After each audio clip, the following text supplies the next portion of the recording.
Hey there, this is Alex with Gray Area. Welcome to our series Spotlight, where our mission is to build a bigger and more united house music community by sharing new and exciting artists, festivals, and event brands with you. In this interview, you hear from Artche. The UK producer's emotionally driving collaborations with Cristoph and Frankie Wah have racked up millions of streams and are heard in clubs and at festivals around the world. We'll talk about how he became a sought after vocalist after being a producer for nearly a decade. Be sure to like this video and subscribe for more interviews like this. Yeah, I'm just working on some collabs today. So yeah, just getting them finished off. Nice. Anything you can talk about? Yeah. A couple with Ocean Verd that I've been working on. Got a one with Cristoph. I think I told you about that, didn't I? Yeah. But yeah, we've got a few to finish off. So it's pretty busy. Yeah. You and Cristoph work together a lot. Yeah. We've been it was actually through mutual friends that we got in touch. Because he's from Newcastle as well.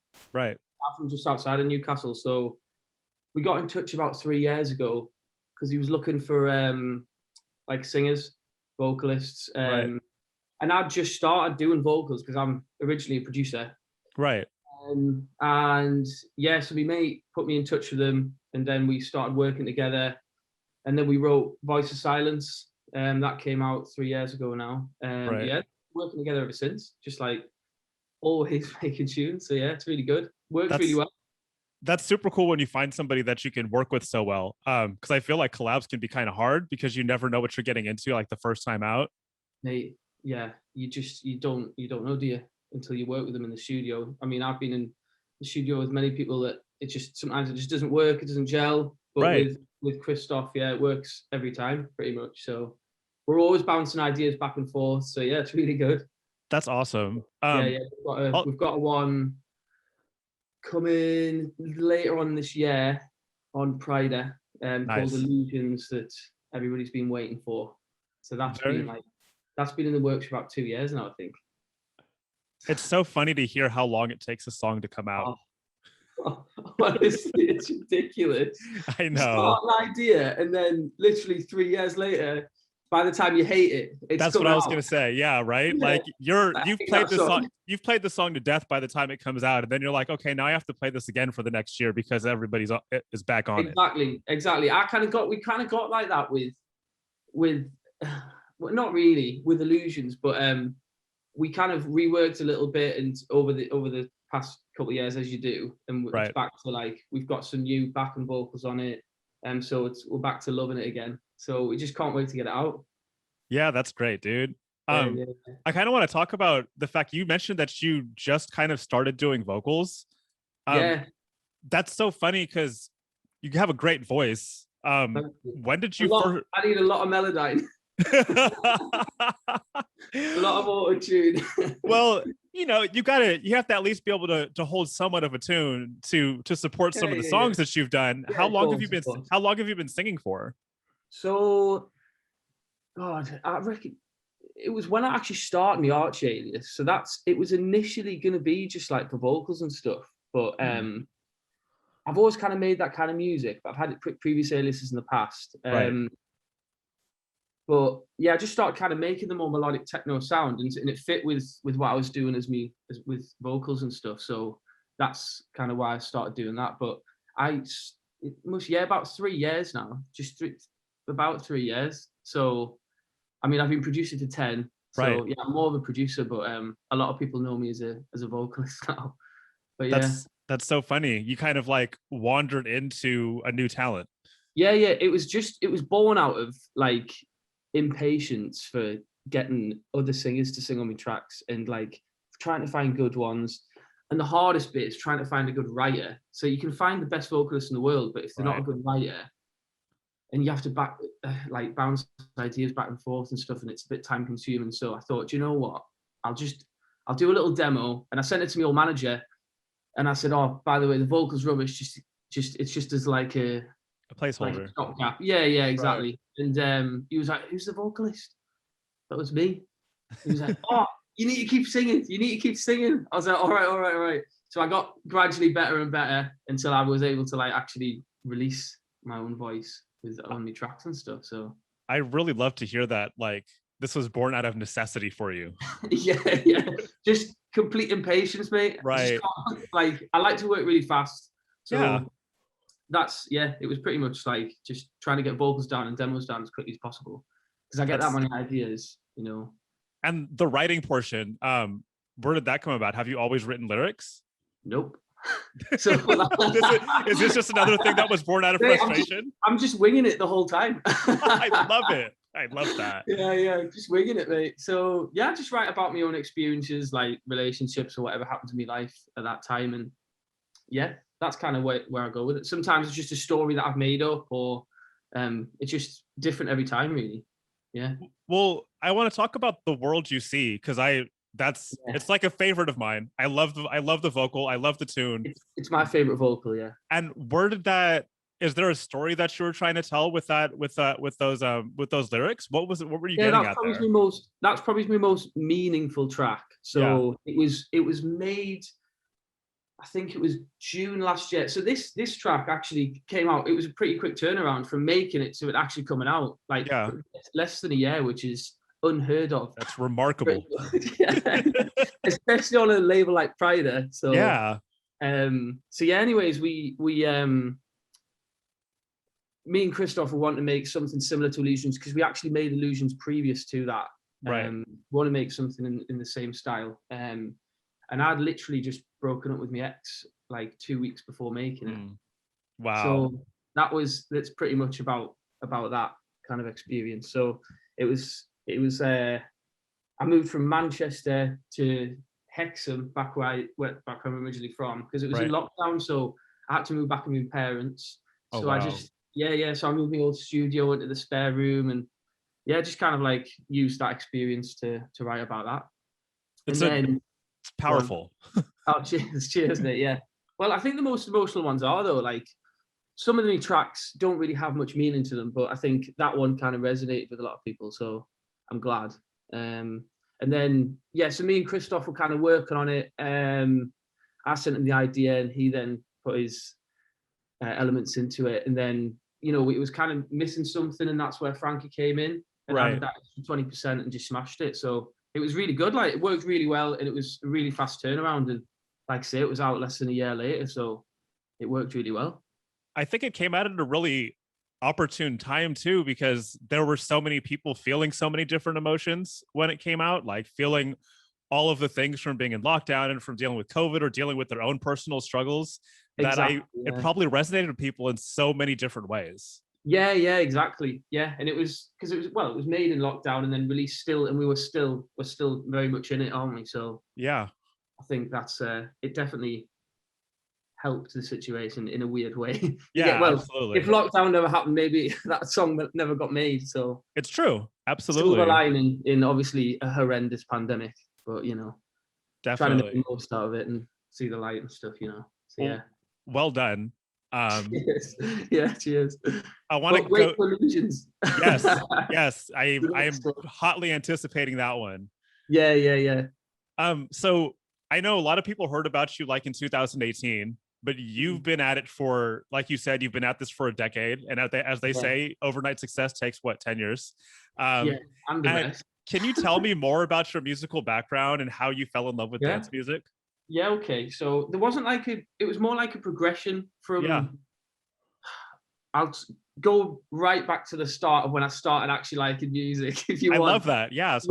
So first, I'd say that I've been into every single genre imaginable. And being a 13-year-old getting into music and that, it was punk rock. So like Blink-182, Sum 41 and all that. And then that kind of progressed into hip hop, thanks to my cousin, who showed me he put a cassette on in the car of Snoop Dogg, Gin and Juice. Yes. And like, oh mate, unreal. And the whole album was just amazing. So I kind of got into DJing that way and bought some turntables, some belt drives. And if you've ever tried to strap on belt drives, I'm sure you have.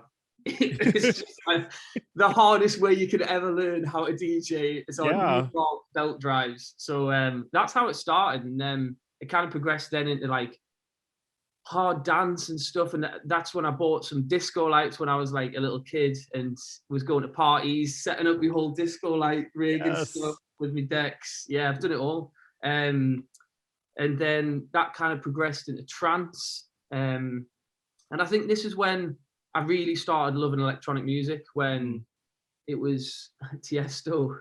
So it was when, I think it was about early 2000s. That was like the prime time for trance, late 90s, early 2000s. That's the best era of trance that exists. Wow. Yeah, I think I would have been about 15 then.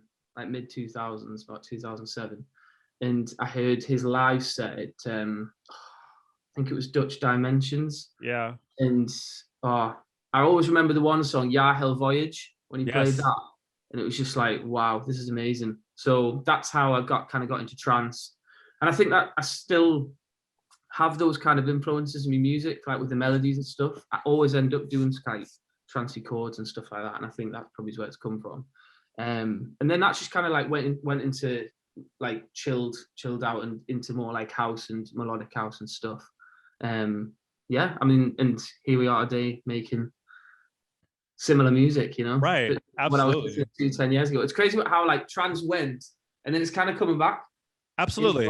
Into my kind of music, which is great. I totally agree. When I first got into dance music in like the late 90s, early 2000s, like I was heavy into like hard dance, like UK hard house, but trance as well. Yeah. And progressive house, which was just the UK way of saying trance. In my opinion. But like Sasha and Digweed, like all of that music, I feel like over the 2000s, like progressive turned into something else that turned into big room, and now it's coming back full circle. And I love to see that, right? Yeah, exactly. I think with like Sasha and stuff, he's always kind of kept that same style, and he's one of the like few people that have continued doing that style, where it kind of went away and then it's come back and he's back in the forefront again, which is great. Yeah, I love to see it. Was hard dance quite big in America then?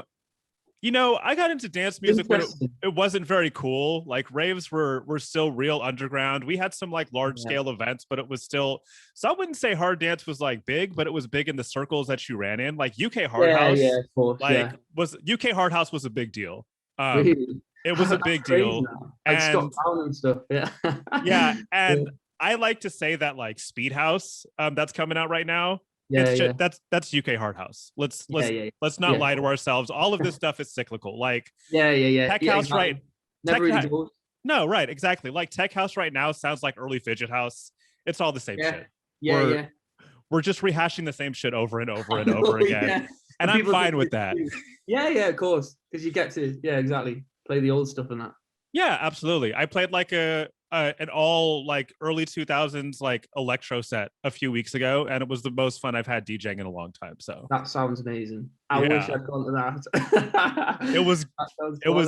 It was great. It was great. Nostalgia. I hope you played on turntables as well, but probably not. No. I would have. And I just want to mention that I learned on belt drive turntables too. That's amazing. And you know, I feel like I have no hate for anybody that learned on CDJs, but I feel like it's just a different experience, like learning on the worst equipment possible. Exactly. I'm old enough to have not been able to have CDJs, like when it started. So I think it was about 2 years into DJing that I eventually got some Newmark CDJs that were absolutely terrible. Yes. The worst. Even the first set of CDJs I owned were awful. So if you don't learn on like shit equipment, then you can't really appreciate the best stuff. Exactly that.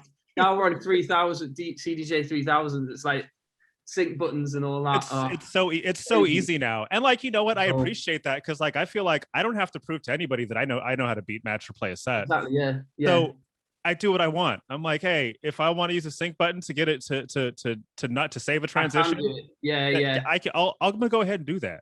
If I'm too drunk in the club, I'm putting that sync button. Put them on. Put them on. It'll save my life. I still want to sound good. Exactly that. So I want to talk about your record label. You know, you started a record label, which usually people start to release their own music. But with all the big placements that you're getting, what was the reason for going out on your own to release music? So basically, I've always I've liked all different kinds of music. Mm. I make every kind of music. So I'll make some one day I'll make a techno track, a really hard techno track. I don't really release anything like that, but then I'll then make like a breakbeat track that's like completely not like that at all. So the idea was to release like my usual style but unusual kind of. Do you know what I mean? Yeah. Hence usual, with the Y. I love that. Yeah. So that's why. And I think a lot of people would wait till they're like a bit bigger, but I just wanted to get me stuff out there as quickly as possible, and just because I feel like we said before, if you're waiting 3 years to get a track out, I just want my favorite tracks to just come out straight away if I want them out. And that now I've got the control over like the promo and like the videos and stuff like that, and all that kind of thing, which I'm loving. So yeah, that's kind of where it was born out of. And my next one is coming out on this Friday, called Waves. So that's the teaser video that I put out last week. So I can't wait for that to come out. Nice. And do you see this just being a platform for yourself, or do you see it progressing into you being able to like support other artists? So the next release will be somebody else called Emiliano DeMarco. Nice. So yeah, that's the first guy I've actually signed. But I didn't realize how picky I was until people started sending me demos. Yeah. And I'm like, God, they're really good demos, but they're just like, if they're not 100%, I can't sign them. Do you know what I mean? If they're like 99%, I just want stuff that I'm like absolutely loving. I'm getting some amazing demos, but yeah, I've literally signed one so far, and that's Emiliano. So yeah, I think it's okay to be picky, especially when you're trying to build your own sound, or like build like the face of the imprint. Like you really do want to be picky, right? Yeah, exactly. I think that's the way I want to do it. So hopefully I can sign more stuff. But I'm not gonna, like you said, I'm not gonna rush it. I'm not gonna just sign anything for the sake of it. Because it was initially just for my own music, but I always get amazing promos all the time in the emails. So I just thought, you know what, I'll put out that I'm accepting demos, and then I started getting some amazing ones. And the one that Emiliano sent me, it wasn't actually a demo, so he just sent it to me promo address for me to support. But I was like, oh mate, I need this track. So then we've got Julian Wasserman, who's a friend of mine that we produce all the time together, on the remix as well. So it should be a good release. So that'll be out next month, mid next month, I think. How exciting to like see something that you started like start to grow and turn into something different.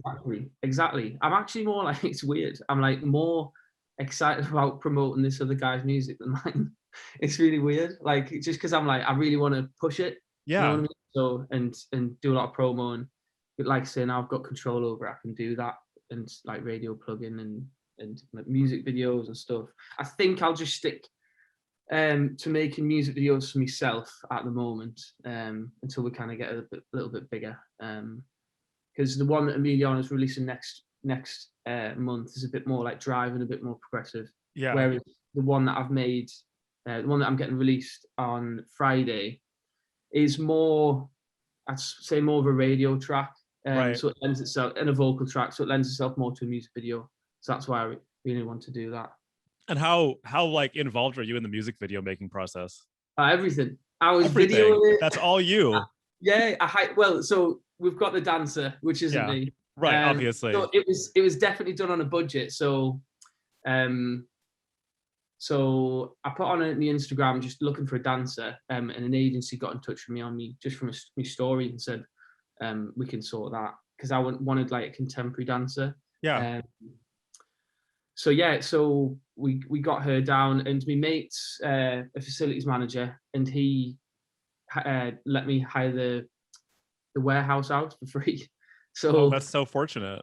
Yeah, I know. So like we had this amazing warehouse that had just been kitted out, completely empty. We had the dancer, and then I just hired a camera with like a gimbal, and I did it myself with my pal behind us, like holding the speaker. So yeah, it was like a complete budget, but it looks amazing. Like the dancer was so good. Yeah, she was just amazing dancer. I mean, I really appreciate the simplicity of it, because I feel like, you know, if the song can carry itself and you have a really good visual, and Yeah, if a dancer is really good, they can carry that entire thing by themselves.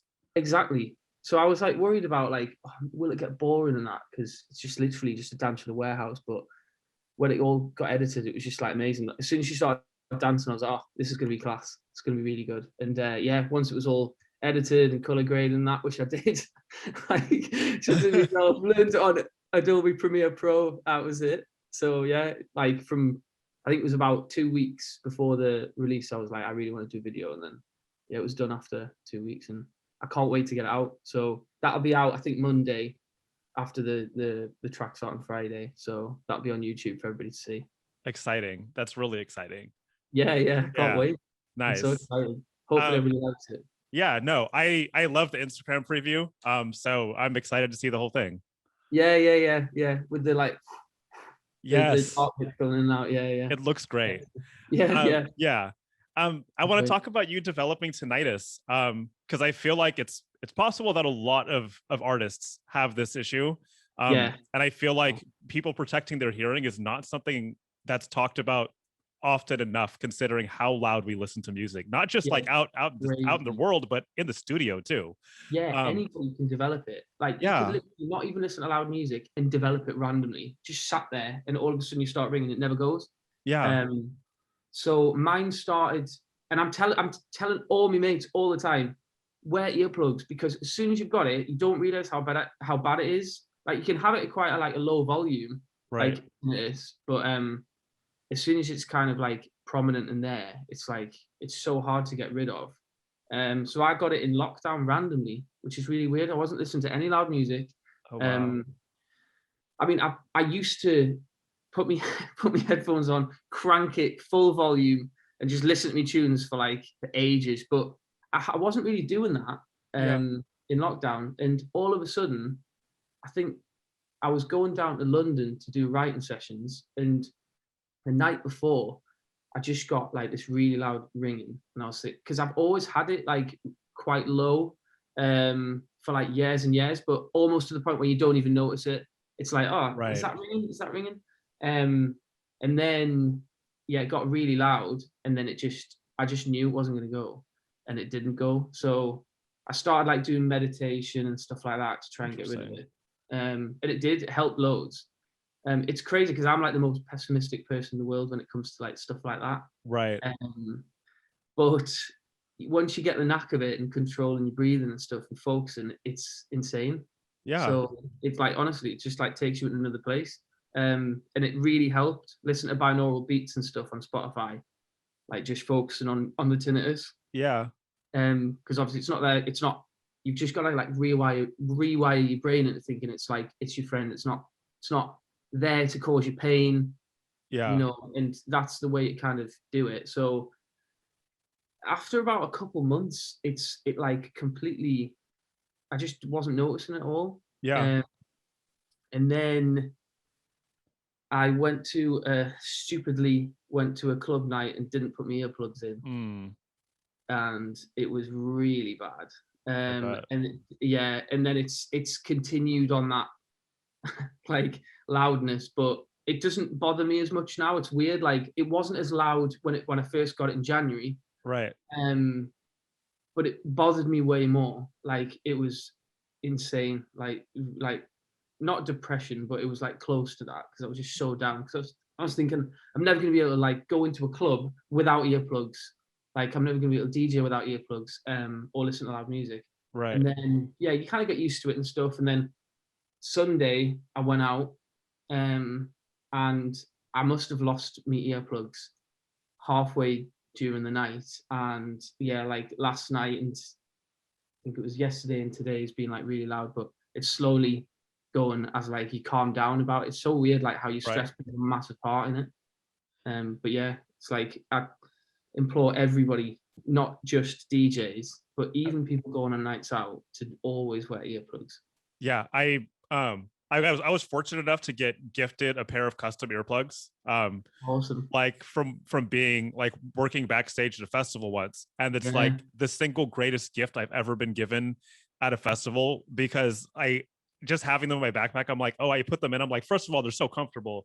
But second of all, knowing that I'm protecting myself is great. But I always remind everybody else around me, I'm like, hey, like it's really loud right now. Even when it's not loud, I'm like, you need to wear earplugs. Put your earplugs in, please. Even if it's like, yeah, exactly. I feel like an annoying teacher to me, mate. It's like, you need to wear earplugs. You need to wear earplugs. But yeah, even if it's like over 90 dB, I think after like 5 hours, you start getting hearing damage. 90 dB is not loud. It's not loud at all. No, it's not loud. So if you're going into a nightclub where it's around about, you average decibel is like 105. Yeah. I think it's about 15 minutes, and then you start getting hearing damage. And then once your hair cells fall, you're fucked. You're fucked. It's never coming back. It's never coming back. So you kind of you've just got to be getting careful. But people don't listen until they've got it, including me. Right. Absolutely. I did my dissertation on it, like at uni, and wow. I'm still like, I'm the biggest hypocrite of all. So like, I mean, I wish I could remember what I actually wrote about, because I can't actually remember any of it. But yeah, I should have really listened to myself. You might want to go back and write that again. I know, yeah. I really need to like read up on it, because you can develop like hyperacusis, which is basically if there's more than 2 people in the room, it becomes like unbearable. So yeah, got to be really careful with stuff like that. I talked to another Ferric Dawn. Is it Ferric Dawn that has it also? And he was saying going to like a family party without his earplugs triggers it for him. No way. He's got which is yeah. So that's, and I was shocked. I was like, oh wow, it's that sensitive. Yeah. I mean, has he tried any? I don't know if you remember speaking to him, but has he tried any like ways to stop it? Basically? No, I don't know, but I was really fascinated by the fact that you said meditation helped you, because I've actually never heard of that as a way to mitigate it. That's really fascinating. Have you experienced any other benefits from meditation besides just like calming the noise? Anxiety. Yeah. Anxiety down. I'm quite an anxious person sometimes, so that it definitely helped. I haven't done it for a while now, but you should be a bit more proactive with stuff like that instead of reactive. Whereas I say it, but I don't practice it. Do you know what I mean? So I've started doing it again now because the ringing's got louder. Whereas I should do it all the time, because it's good. It's just good for you anyways. But I was looking into something called craniosacral therapy. Oh. It's like light touches on. It's not like talking therapy. So basically, you lie down, and they like do light touches on you and stuff, I think. And that apparently is like really good for tinnitus. So I might try that as well. Well, there's some stories about people like it just completely going. They don't even hear it anymore. So I mean that kind of gives me and others hope, I'm sure. Absolutely. And I feel like, there's a lot of like, besides like serious medical interventions, there's a lot to be said for combining science with some of the other things that we've learned throughout human history to help heal ourselves. Exactly. Yeah. I mean, there's not that much, I think, apart from like an implant, but some people can't actually have that. So there's not actually currently a cure for it. No, there's not. It's good that you've got these kind of more holistic ways to do things, and me being really pessimistic with that sort of thing, and then actually practicing it and it working, it's completely changed my mindset with it. Yeah. So, which is really good. Yeah, absolutely. Yeah. I want to talk about. I've looked at all your Instagram videos, and you have like an impressive set of fucking synths in your studio. Of what? Of synths. Synthesizers. Synth. Yeah, your studio is like decked out. I'd love to have some of that. When did you first get into analog gear? I've always been into it. Do you know what? I can't actually play any instruments, so you could have fooled me. Yeah. I mean, I know like the basics, but I'm nowhere near like a grade 8 or anything like that. But I've always been into kind of like, as soon as I started making like music you always start on software. Well, unless back in the 80s and 70s and 80s and stuff. But yeah, when I started, it was more software. But obviously researching it, when you see all these synths and stuff, you're like, I want that. Yeah. They're like, they look awesome and stuff. And it's not just like they look awesome, but when you get them and then you're making sounds with them, it's like they're so much better than software for me anyways. The sound's always warmer. Always. Like just a simple saw wave on like my Korg MS-20, for instance, is like shits on any like software synth. You know what I mean? Yeah, and, like, absolutely. Stuff. The filters are like the low pass and high pass filter on the Korg is just like insane compared to any like software. You just can't get that. Yeah, Even absolutely. Even with the emulation of the Korg, it's just not the same sound. And so I've always been into like hardware synths, but I want to get more. Always want to get more. I'm building like a modular unit that I've had for like a year, and I've only got like four units, but I keep meaning to like buy some more and make it. But I've actually made like, I'll see if I can show you here. Yeah. I made the box myself. Oh wow, that's so awesome. Yeah. So I got like far too excited and started making the box, and then bought like 4 units and just stopped. But like, I really want to do that because I want to incorporate stuff like that into my live shows. Yeah, that'd be really interesting. Oh, massively, because I think more people are doing that now, like doing not just being DJs, but also incorporating like, you know, drum machines, samplers, synths, vocals. So I'm kind of working towards that and you know, working out what the best way to do it would be and stuff. Because we've had a few events and stuff asking, you know, will he do live? Like, will he play synths live? Will he do this? Will he do vocals and stuff? And I think that definitely interests us. And if there's like demand for it, then of course I'd be well up for that. Because I think it just brings another element, you know. It does. It really does. And I mean, everybody loves DJing, but to see extra things added on top of that, it's always interesting. I think you can, like, when you're playing live, you can always just like manipulate play on different tracks, on other people's tracks, new melodies, even doing vocals and stuff. So I was initially opposed to doing vocals live, but I mean, Macioplex does it. Yeah, Monolink does it. So, you know, and I love their sort of stuff, and their live shows are just like amazing. So I definitely think that's something I will be doing in the near future. Yeah, there's some really cool US artists that are doing similar things too. Like LP Giobbi plays the piano on top of her stuff, and other people's stuff all the time.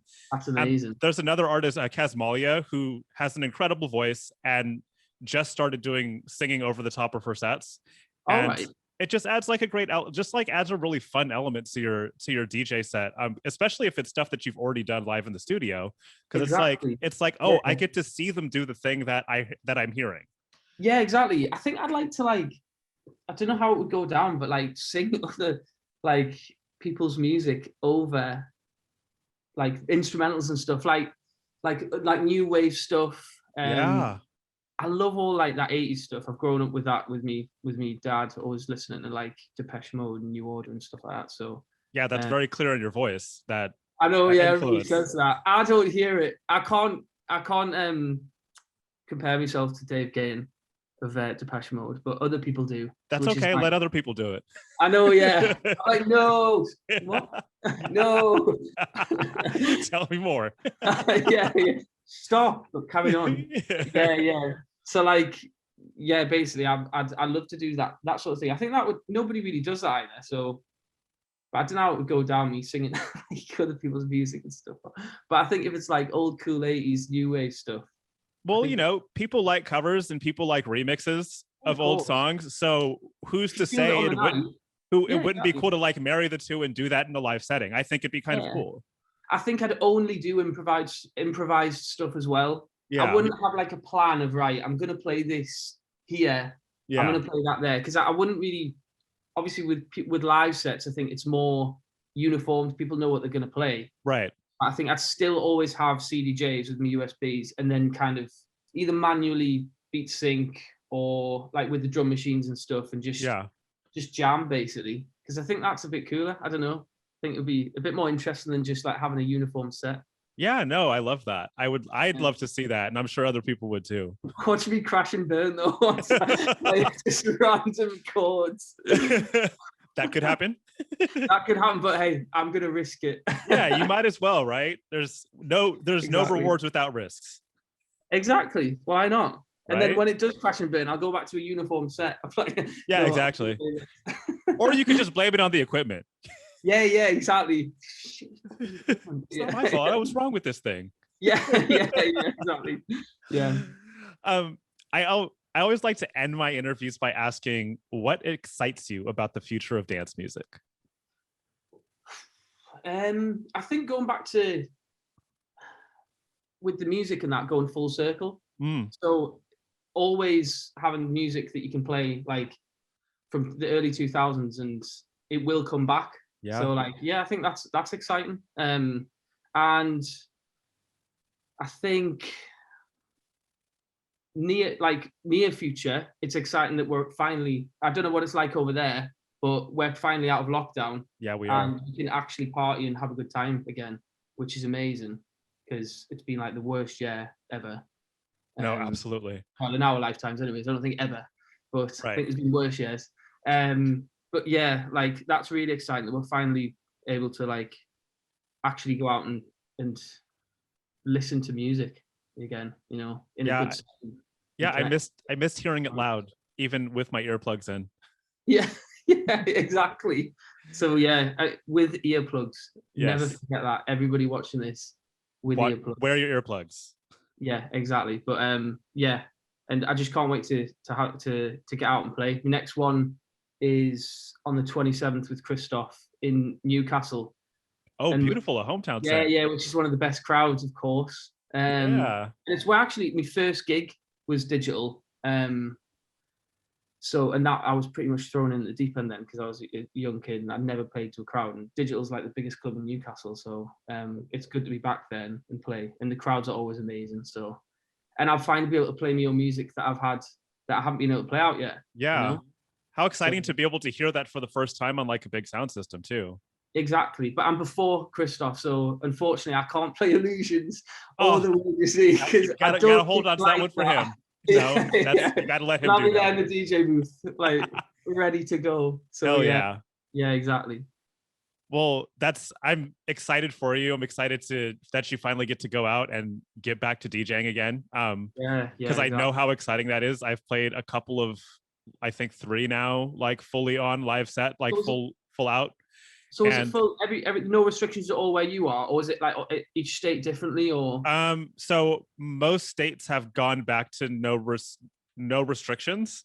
Right. There's a lot of there's vaccinated only or negative COVID test and vaccine only parties. Right. California, like I live near San Francisco, so San Francisco went full in, and then recently rewound and said, okay, parties are okay, but you have to be vaxxed or have a negative COVID test within 3 days. And now it's going back to masks indoors. So they're not going to have restrictions on capacity, but they do want to make sure everybody's like, you know. Is everybody getting double vaxxed over there? California is at I want to say 70% of California's vaxxed. Oh, that's amazing. But in other states, it's a lot less. So like Mississippi. The more pessimistic. Yes, exactly. So like you get into you say like Alabama and Mississippi, like, oh yeah, it's more like 50%.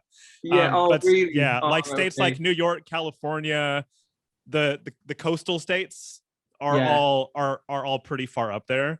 And like some counties are like 75% within California. Like where I live, the spread is pretty slow here. But like the further you get like inland, it's different. So it's different everywhere. So which is why we have to be like super careful about a slow open. Nobody's going backwards. They're not going to stop. They're not going to stop the opening. But I think, you know, people hope not in the winter that we don't go back in, because obviously cases are rising over here.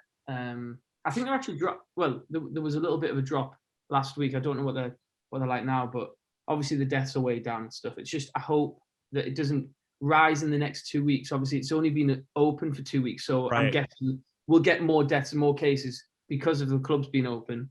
And hopefully they don't use that as an excuse to shut everything down again and say, look, we've got to stop. But and I mean, I hope they don't do that too. What I'm seeing is like there's companies that are requiring it to go back to work. And like governments and medical workers are having requirements. Yeah. So hopefully it's like they start to impose the idea of like, you have to have a vaccine to go out, or you have to have a negative COVID test. Once people start seeing that they can't go anywhere anymore, it's not like, like, it's not like your rights are being impeded on. You can still live your life, but you just can't go to the club. Yeah, exactly. And if you really fucking jab with you, because otherwise I won't be able to play. Yeah, you know what I'm saying? Just jab up, man. Yeah. My cell phone reception's amazing right now, I gotta tell you. Bill Gates is watching you right now. He is, and he's enjoying the fuck out of this interview, and now he's gonna stream your tunes for the next 10 years. He's loving it. Yeah. I got mine I got mine rushed through I got my second one like 2 days ago because I'm going to Ibiza in like a week. So I'm like, I am not quarantining, so I need me to relax. Oh, absolutely. My wife works in education, so she was one of the first to get hers. I got mine I got mine a month later, and we went to Hawaii recently. And but if you don't have your vaccination, you have to quarantine for 2 weeks before leaving in your hotel room before leaving. And I'm like, but we only have a week there. I'm so glad that we don't have to do that shit. Yeah. Is it like over here? I think if it's an amber, or is it like 2 weeks ago? It was like if the country's on the amber list, you have to quarantine in like a hotel for like $1,000. Is it the same over there? Like those specific quarantine hotels, and you have to pay like £1,000 to stay there. Oh no! What I've heard is the UK is really pushing it hard on like literally taxing people for getting into the country. I have some friends who were going back to the UK to visit after living here, and they said they had to do 3 COVID tests, one before leaving, one when they get there, and one a week after they get there, and each one of them costs like $200. 200 US, and then but she has like, it's her husband, and 2 kids. Right. So she has to pay for them for everybody. $2,000. And she's just trying to go home to visit her family. Oh, mate, that's ridiculous. Yeah, we're bastards. Yeah. We always know how to get the Tories always know how to get the most amount of money out of people. Hey, they gotta get paid, I guess. But then I have friends that are coming over from the UK here, and they said the only way to get into the country is by going through Mexico. Really? Yeah. What? Yes, they can't come to, or I mean, maybe now that the lockdown's been lifted, they can. Course, but previously, the only way to get into the United States from Europe was to go through, or the UK or Europe was to go through Mexico. That's so crazy, man. So a week or two in Mexico. Yeah, I know. Yeah, I'll just go to Cancun, chill out there, and then get a flight over to England. Exactly. No worries. Easy then. Sounds good to me. Right? It's not so bad. Exactly. Well, I'd like to thank you for taking the time out to talk to me today. It's been fun. And thank you. And I'm looking forward to the release. You said on Friday, right? Yep, Friday. The pre-order's available now. Little plug there. Yes. Go and buy the song. If you've got this far, you love me music. That's right. Buy it. Yeah, I can't wait. So it's like a special track for me. So yeah, I made it like about 6 months ago. So yeah, it's another quick turnaround. Thanks to having my own label. Having your own label. There you go. You can do that now. Yeah, fingers crossed it does well. But yeah, all good. Well, the best to you. Thank you so much. Cheers, mate. Thanks for having me. All right. I'll talk to you soon. See you in a bit, mate. Bye. Bye.